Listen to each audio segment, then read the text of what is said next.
And I'll hand over to you then, Soney. Oh, hi, my name is Soney. I'm a social worker in Queensland Health. I'm here to talk to you about a topic that I talk to many people about, whether they have motor neurone disease or not. So if you're a carer or a child here today, this topic is just as important for you as it is for the people that you're caring for. So today I'll be discussing advanced care planning or planning for the future, with some extra helpful advice for people with motor neurone, which may bring some slightly different to the routine of some documents. At every hospital visit, your doctors will ask you this important information, but very few people will actually sit down with you and explain it. So at least today you'll have the information to make an informed decision about some of these documents and understand the importance of doing these documents while you are still able, whether you have motor neurone disease or not. So today I'll be discussing advanced care planning and some extra helpful advice for motor neurone disease. I'll be discussing wills, enduring power of attorney, advanced health directive, and statement of choices. Hang with me, even if you have these documents, you will learn some things along the way, and you may actually have to go and change some of these documents, okay? So why plan for the future and why is it so important? It's important to take time to think about your values, what's important to you, and what you would want your future to look like. If we don't discuss some things, our family really has no idea what we really want. They can only just guess.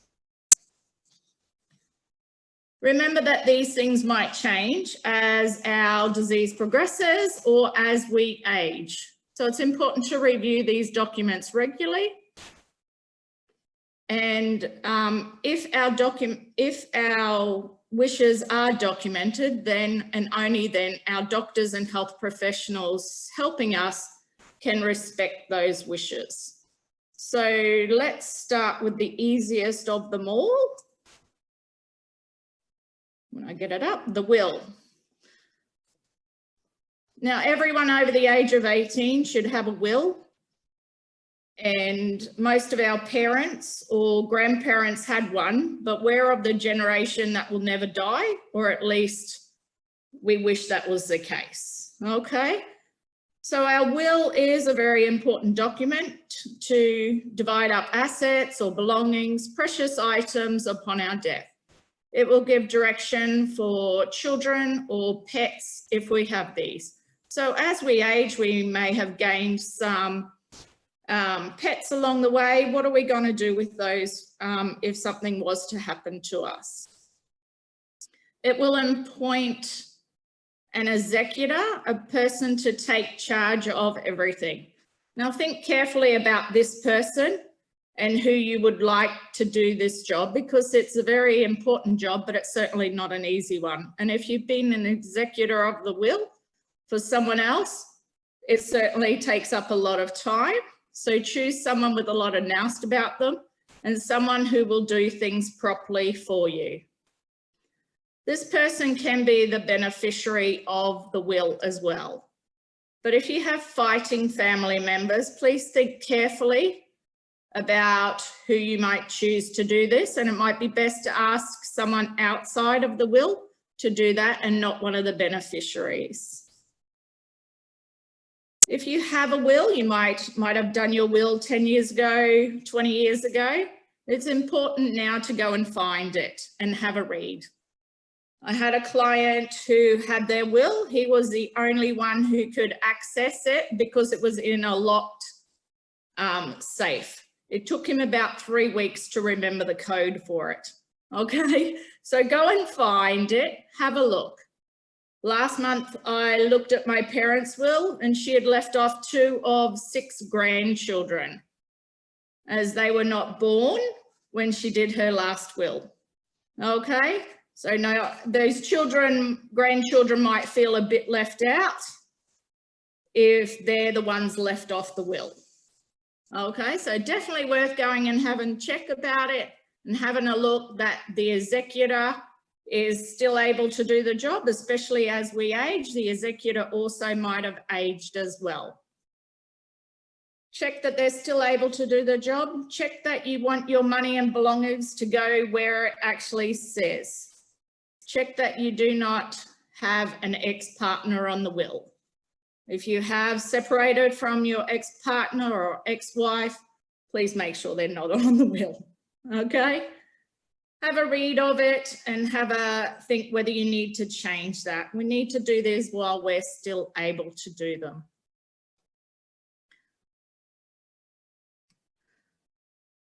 Also check that other major changes have not happened, such as you've bought or sold property and the wording of such. So you might have had a house in Capalaba and you might have sold that and you've now got a unit. It is probably important to now go and change that will, okay? It does make it a lot easier if it's up to date and it's in step with where our finances are up to. So like I say, everyone over the age of 18 should have one. It's important to have one if we have a lot of money or not. You never know where your finances might change 6 months before something happening to us. And you might even spend several weeks in hospital, which can amount to several thousands of dollars. At least your money will go to where you want it to go to. I've heard of several nasty cases in court, such as a wife who was married to her husband for 60 years. She was in court for 3 years fighting for what was legally hers. Just her husband died without a will, okay? It's not something that your wife or your husband or your children actually need to go to. So what will happen if you die without a will? Your estate will be frozen. Money can be taken directly to pay for a funeral company via a bank check, but this is probably the only way money can be taken after someone dies. The estate will be distributed by the court, which can account to several thousands or hundreds of thousands of lawyer fees, just as that lady would have done for 3 years in court. The court will give an authority to an administrator, like an executive, such as public trustee, to distribute the estate and the belongings. And it's certainly not an easy or short process, and no one really wants to go through it. Okay. So probably a good idea that we all look at one. So how do we do one? So even though I've been talking to people about writing a will for, I don't know, 15, 20 years, I only did mine 2 years ago, okay? I did mine through the public trustee. Now the public trustee will charge per hour, and they will charge about half the amount of money of a general lawyer will charge, but they will only charge if they're the executor of the will. So I chose to put my sister first as the executor. My other sister is not competent to be the executor. I wouldn't trust her to divide up my things. So I put the public trustee as the second option if my first sister is not able to do that. Okay, so that's the public trustee. That is the will is free through them, but they will only charge per hour after death if they're the executor. A lawyer will charge anywhere from $300 to $1,000. It could even be more. So ring around and find out your options there. I would advocate that the public trustee or a lawyer be used if you have fighting family members. If you have children you don't want to give money to, please use a public trustee or a lawyer to be able to word that clearly and why you don't want that stated and that money to go to them. Okay, if you have non-complicated family, no fighting family members, you can do it through the newsagents or post office or online. This will cost about $20, $25, but only do it if you have non-complicated family members. This is needs to be signed by 2 witnesses who are not beneficiaries of your will. Okay, so you cannot get your children to sign it, and you cannot get your children's husbands to sign it. Okay, because they are basically benefiting from the children. Okay,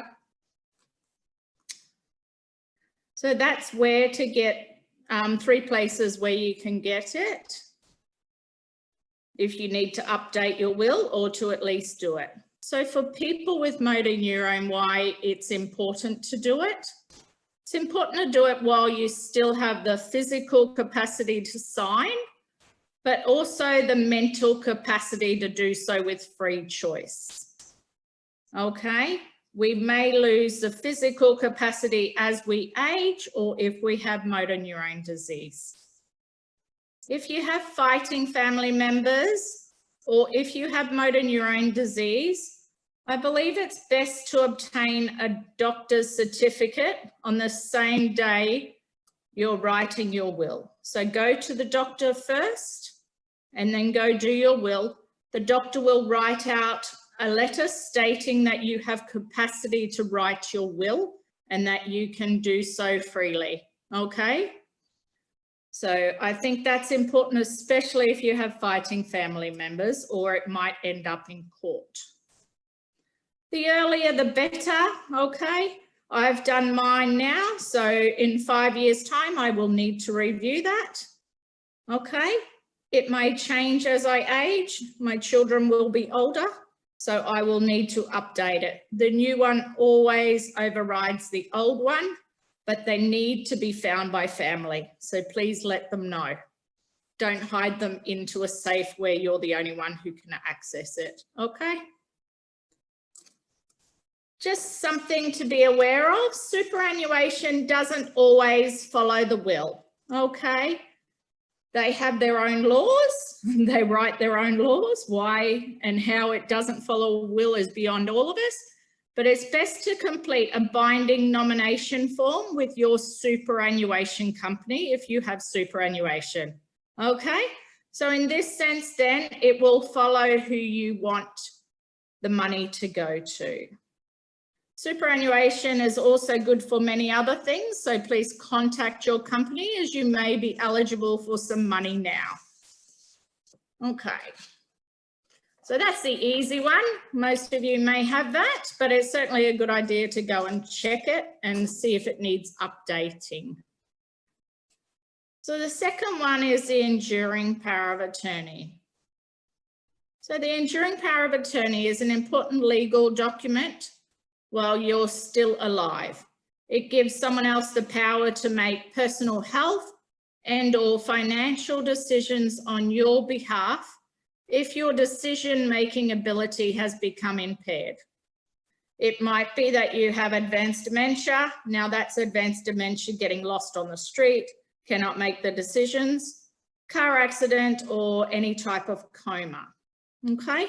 While you're all sitting here, the enduring power of attorney does not come into place because you all have capacity to make your decisions for yourself now. Okay? So you will be asked at every hospital visit if you have one of these. So I'll explain what it is. So to write an enduring power of attorney, you must be able to understand the nature and the effect of writing such a thing. So you must have the mental capacity to do it. You must be able to freely and voluntarily make these decisions and to be able to write them down in some way. You must know your finances and where they're up to. You also need to understand the consequences of making a document, its contents, and when the power begins. So while you're all sitting here, any of you can make an enduring power of attorney today. So it's for financial and personal health decisions, okay? 2 different things. So if you choose an attorney, please choose someone that you 100% trust. An attorney must act honestly and make responsible decisions. If you have a child that has misused finances of you prior, do not choose them, okay? If you have a son that always fights with you, it's not worth choosing that person as an attorney for you, because it's not someone that you would trust with your, you know, finances or with your personal health if need be. So for your personal health, okay, it never comes into play unless we lose capacity. We're on the floor, something major has happened, we're in the hospital and we can't make those decisions for ourselves, okay? For the financial, it can begin immediately or when we lose capacity. So why is it important for people over the age of 65 or anyone with motor neurone? We may lose the ability or just get too fatigued to go down to the bank, sign paperwork or talk on the telephone are probably the biggest reasons why people with motor neurone need an enduring power of attorney. It gives someone the ability to act on our behalf for any matters where we're physically unable to do it. Okay, physically unable to get to the bank or just physically unable to talk on the telephone. And most people with motor neurone do not lose the mental capacity, but they can lose the physical ability. So it's important on the financial side to put immediately for someone with motor neurone disease. And I will go through the document in a few minutes. But just please remember, it's someone that you need to be able to trust 100%. I have had an incident where someone used an enduring power of attorney. They made their mother sign it after she had lost capacity, which is illegal anyway, but she stole something like $250,000 from her mother. So please remember not to put the drug addict children down, okay?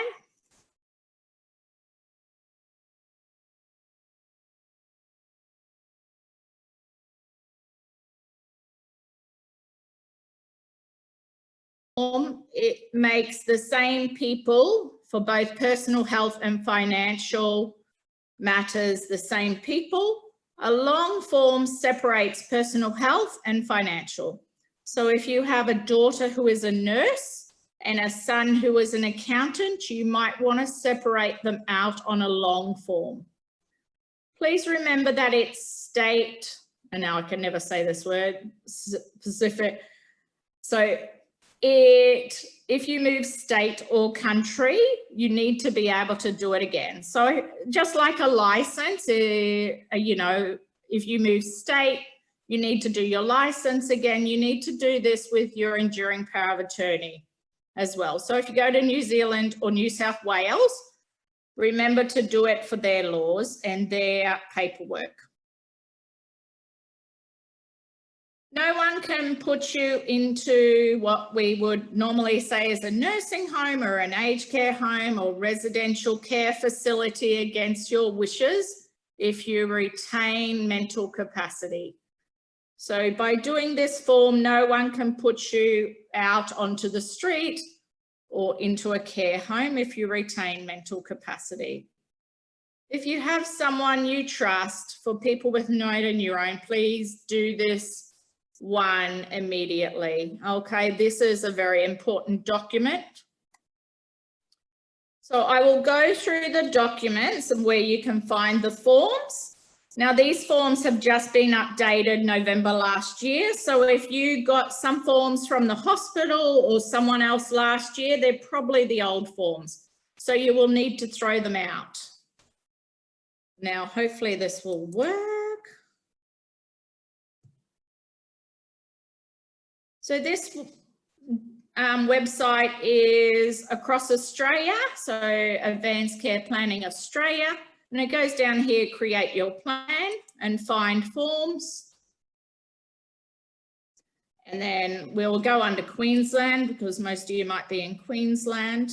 Sorry, Sonny, we can't see that. Oh, you can't see it? No. Ah. Oh, maybe because I am not the boss anymore. Yeah, I'll let you be the boss again so that we can try it that way.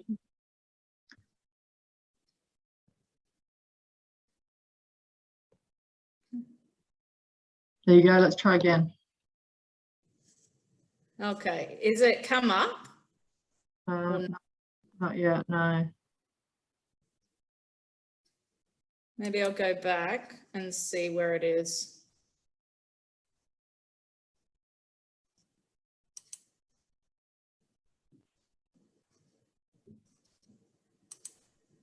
Okay, I'll see if it works this time.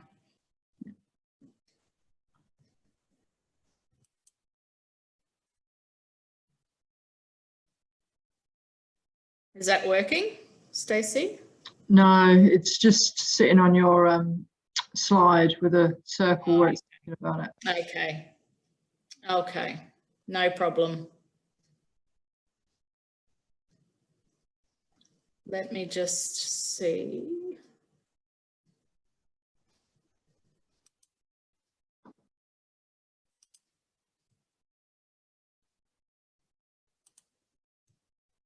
There we go.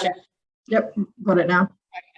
Okay, so this is the Advanced Care Planning Australia website. There is many websites around there that do similar things, and I've given you two websites, specifically one for Australia and one for Queensland. Okay, so you just click on and it says create your plan and find forms, and then it has every state here. Go under Queensland or wherever you're situated. And then an enduring power of attorney short form. And then download the form. So I just want to show you one particular part that lawyers don't write on the forms, but is very important for people with motor neurone or maybe for people who are older. Okay, so this is just your personal details. You can type on this form. Okay, you can type as many wishes or views or preferences as you want there. And then you can appoint 1, 2, 3, or 4 attorneys. Now, particularly on this one, it says, I authorize my attorneys to exercise power, okay, for personal health and financial. We need to tick both. If you trust them for one, it's usually that you trust them for 2. When do you want your attorney's power to begin for financial matters? A lawyer will usually tick the first box, when I do not have capacity to make decisions for financial matters. And as I stated, for people with motor neurone disease, that's not usually the case. Okay, we do not lose mental capacity. So it's usually, we like it to be immediately, because that means someone can talk on the telephone for you, someone can go down to the bank for you, someone can do things for you just when you're just too tired to do it, okay? And it might be the case when you're over 65 as well, or with other health conditions, okay? How must your attorneys make decisions? If you have 1, 2, or 3, you will need to decide on this if you have more than 2. Try not to choose someone who's in another state, especially these days. No one can even travel over. So try not to choose someone in another state if you have options here where you are living. Okay, with COVID, everything shuts down. They won't be able to get over and make phone calls for you or to go to the bank and pay your bills. Okay, also it's very difficult to get 3 children down to the bank together. So it might be that you choose the person who's living closest to you first. So you can have first my husband, and then if my husband not able to act, then child 1. Okay, so if something happens to your husband, then at least child 1 will be able to do it, or child 2 will be able to do it. Okay. So who to notify? You can just put me, the principal, if you want, or you can put someone else, such as your accountant or things like that. Okay, so you sign here in front of the Justice of the Peace. Make sure you're sitting down there before you sign it, and make sure they are a legal person. They're not related to you, that they're a Justice of the Peace. Okay, or lawyer or notary public. Okay, a lawyer will print out this form and charge you $300. You can do that, but I would suggest that this form is just as legal, so you can print it out yourself. It is not a difficult form once you work through it. Okay, so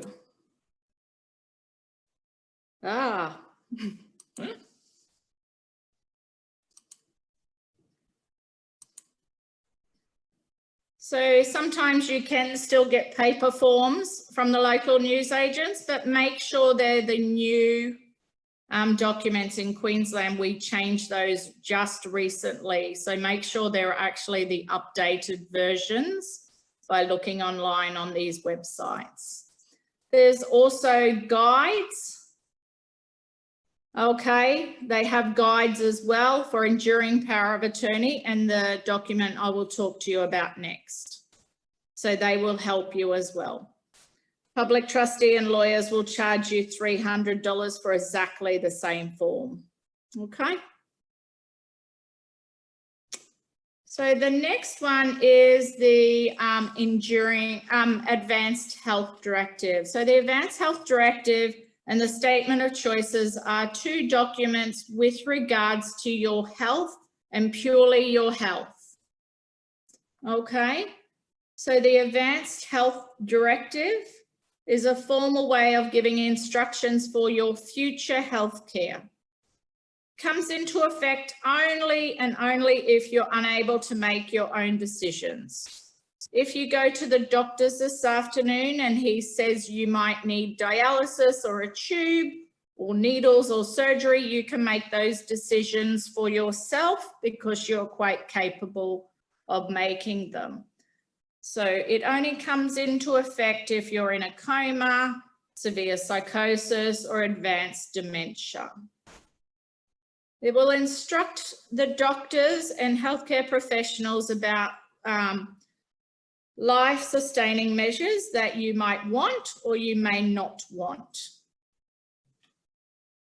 It will put down your medical conditions, and it may include your religious, spiritual, cultural beliefs that may also affect your treatment or what happens to you if you can't tell them about those things. Okay. Now, if I have very strong views on no CPR, I can tattoo it across my chest. I can tell every family member, but it will not be respected unless I word them out into a legal document.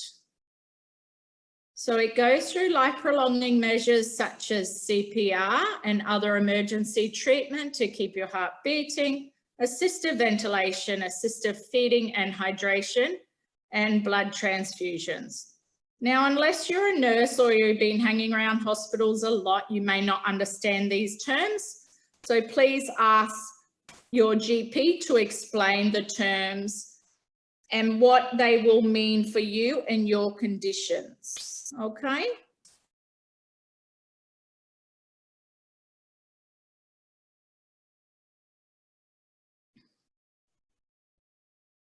So like I say, it doesn't come into place unless you cannot make your decisions, and it sits slightly higher than your enduring power of attorney.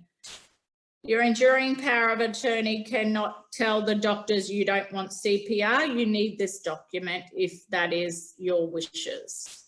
So your advanced health directive, your GP is the best person to talk to. Your doctor must complete one section of the form, so please book a long appointment with him.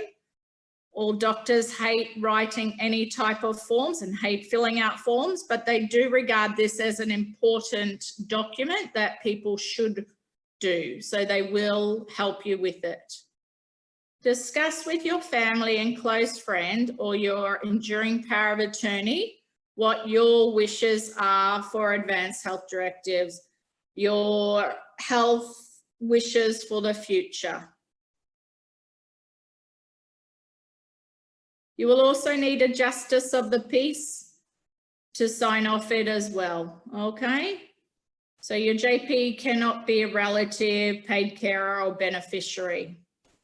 So particularly around strong views with regards to CPR and being kept alive on life support, you do need to have these recorded on advanced health directive or a statement of choices, which is only in Queensland, I believe. So if you don't have an enduring power of attorney or advanced health directive, in the hospital, they will choose what's your statutory health attorney.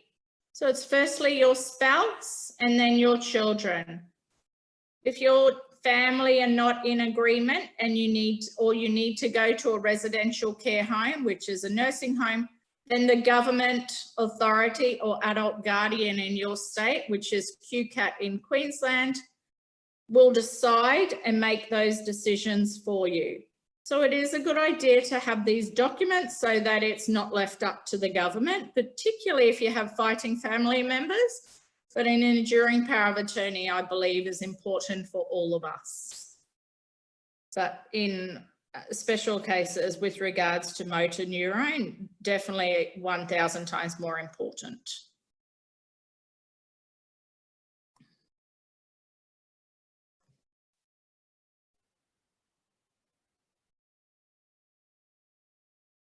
So someone will be appointed to make the healthcare decisions on your behalf if you do not have an advanced health health directive, and you cannot make those decisions for yourself.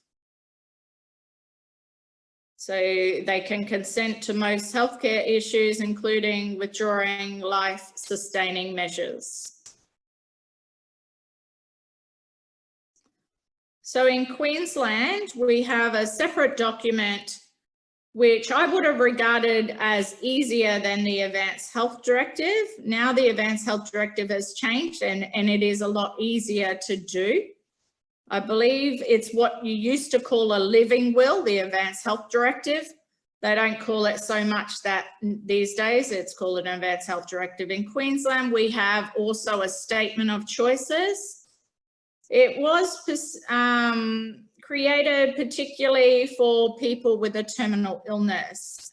It's not a legal document, but it is accepted by all Queensland health hospitals and all Mater hospitals. So if you do this document, it's accepted by all doctors and they will respect your wishes on it.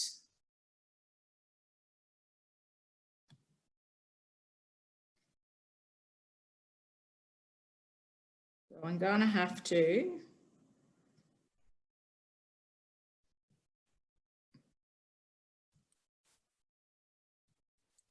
So I'll go back in and go and show you these documents.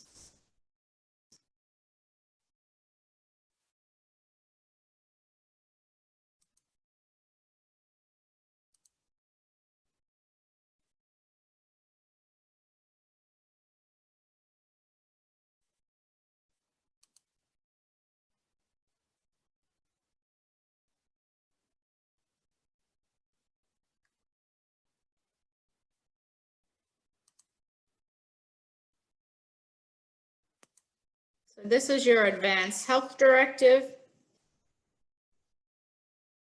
all the wishes with regards to your future health and your future care. Okay, so your personal details, your conditions, and what's important for you. You can fill out as much or as little of this as you want. You don't even need to fill out anything. You can consent to all treatments aimed at sustaining or prolonging my life, or refuse all treatments at sustaining or prolonging my life. Or you can decide some, that you want some, and refuse others, okay? It's a lot simpler than what if you did one prior. It's certainly a lot simpler now, and blood transfusions, you can consent or not consent. So your doctor signs off there, and your attorneys for your health matters. Fill this out even if you have an enduring power of attorney. It does just make it easier to keep it all in one place. Okay, you ideally have an enduring power of attorney and an advance health directive. How they will make the decisions, whether they will all make them together, and then you sign off again in front of a justice of the peace.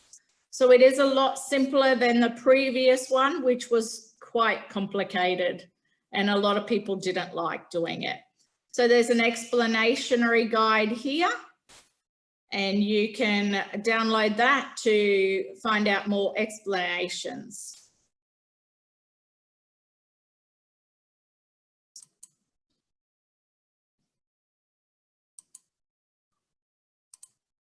I will go back and quickly do the statement of choices,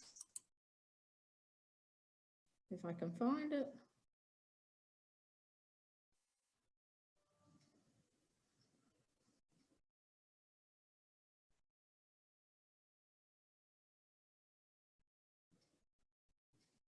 So the statement of choices is a purple form, and it's not letting me. It might be here.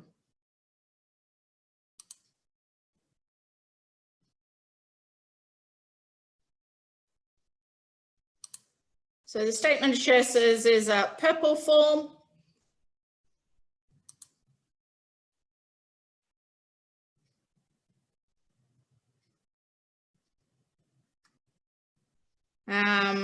And it's fairly easy to follow. You can fill out on this page as much or as little as you want. You don't even need to fill it out.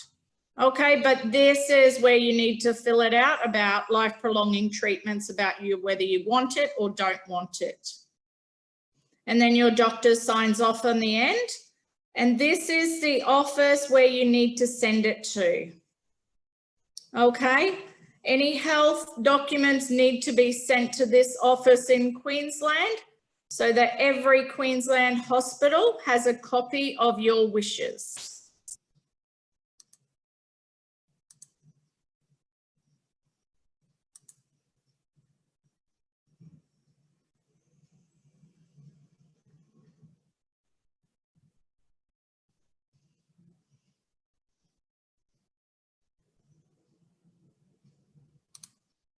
Am I sharing right there, Stacey?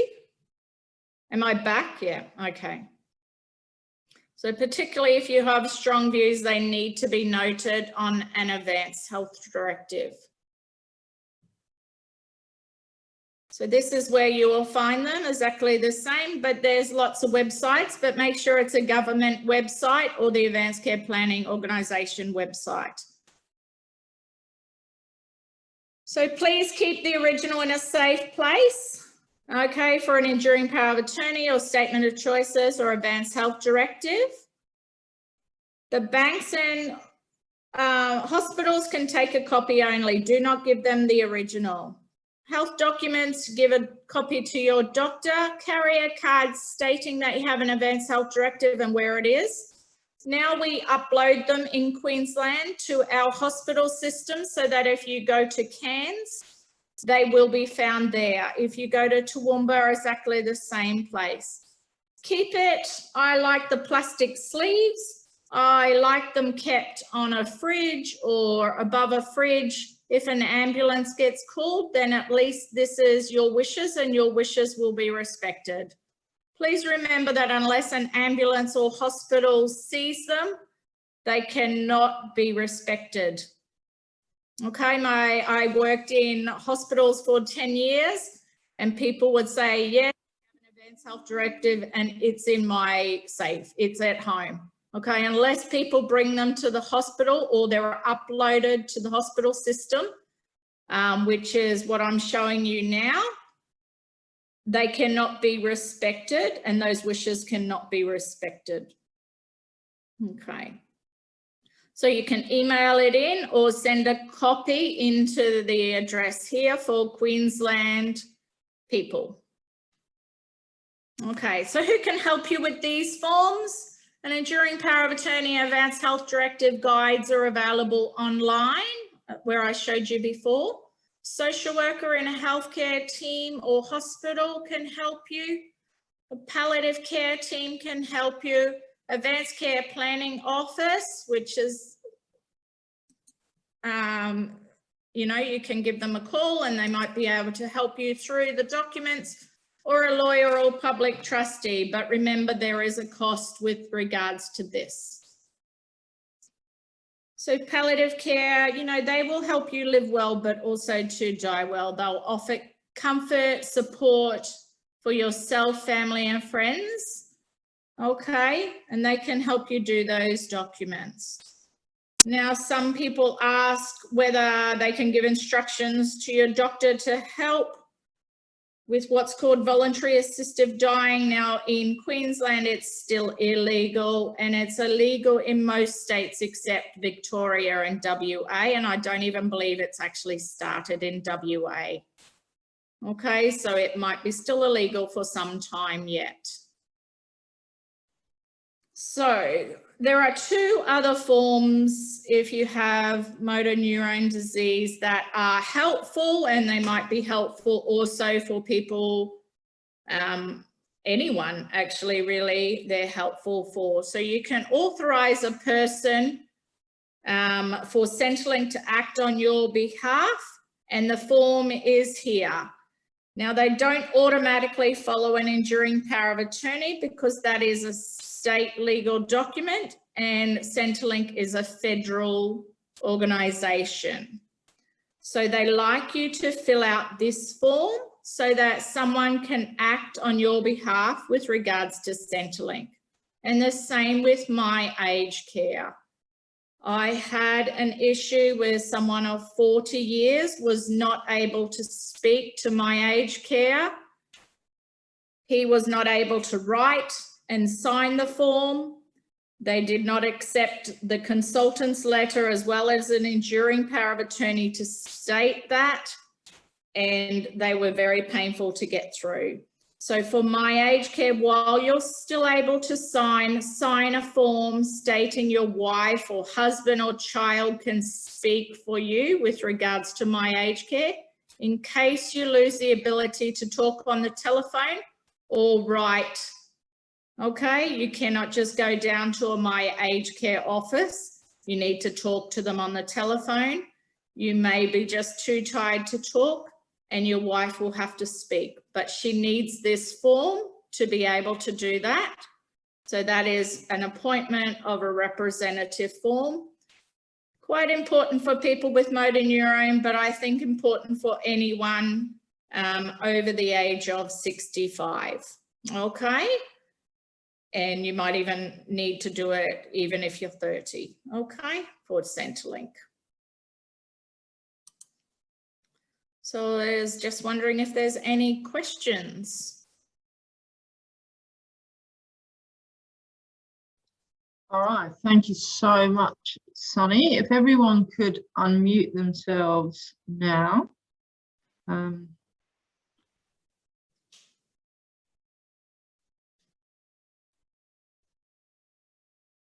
I can't reclaim the host, but so you're still the boss, Sonny. Oh, okay. How do I do that? No, you're okay. We'll be fine. Does anyone have any questions they wanted to ask Sonny? Yeah, I do, Stacey. Go ahead, yeah. Two questions, Sonny. Yep. I've got both forms in place, the enduring power and the advanced health. Yes. What's the essential difference between the old form of the enduring power and the the new one. Do I have to replace that one with the new form, or just continue on with the form that I've already filled out? Yeah, no, the old form is still able to be used as long as you signed it by, I think it was the 20th of November last year. Okay. Yep. They literally gave us 1 day notice and then they started using the new form. It's just some people may have the old forms at home. There's no difference as such. I think it's a little bit easier, the new form. I found them a lot easier. You can do a new one, but if your wishes haven't changed, there's no need to do a new one as such. Okay. Certainly check it just in case your wishes have changed. Fine. Okay. Second question on the Advanced Health Directive. I've filled out an old form, and I recall on there that I had to update that every couple of years if nothing's changed. Is that the case with the new form, or does it keep on going? I know on the statement of choices, it gave you, on the statement of choices, it gave you the option to update it every 6 months or 12 months or other, which is forever. I don't remember on the old form whether it gave you that choice on the Advanced Health Directive. If it gave you that choice that it had to be updated every so often, you do certainly need to make sure that's updated.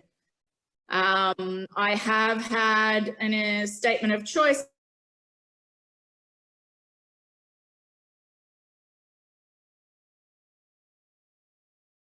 and the palliative care team and the hospital wouldn't look at that form because it was out of date.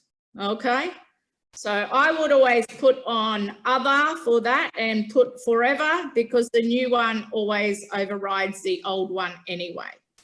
Okay, so if you upload a new one, they will take out the old one, and then that one's the one in place, just like a will. Okay. So certainly check on that. I can't remember if that was, I didn't think that was on the Advanced Health Directive, but if your lawyer did it, it may be that. I filled it out. I filled it out 12 to 18 months ago, and it's definitely stated on there at some point that you've just got to update it after 3 years, I think, or 2 years or something, from memory. They certainly recommend it. If it's just a recommendation, that's fine. I mean, I don't particularly like seeing 15-year-old Advanced Health Directives, but they don't go out of date as such, except the statement of choices did go out of date. Okay. Yeah. Okay. I believe they go out of date. I think it's just a recommendation, because we age or our medical conditions change. It's certainly a good idea to look at them regularly. Okay. Right. Good. Yep. Any other questions?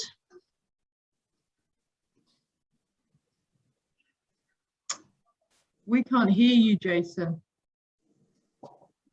Maybe he's talking to himself. I can hear you through the door, but I can't hear you here.